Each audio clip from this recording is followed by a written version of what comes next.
Kubor Baman Kisni, Awalam Shipi, the Unong Yalam News. Chief Minister Konrad Kisama ulapentip pajbab on supply no yak umbrella scholarship na kabentai kena school haka apnyotrik akos ajar apunru kapa ajing rap yak kumba khandai phun ru hajar ngot ki kena school bat kapisa kaben penlait kalong khandai phun lai krul.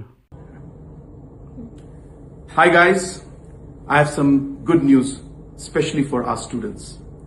On the 27th of August, which is day after tomorrow, we will be releasing the umbrella scholarship for our ST students.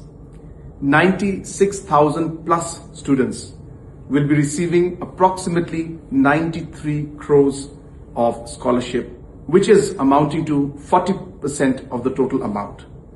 The rest of the 60% we are pursuing with the Tribal Affairs Ministry, Government of India, and we are very hopeful that we'll get it very soon.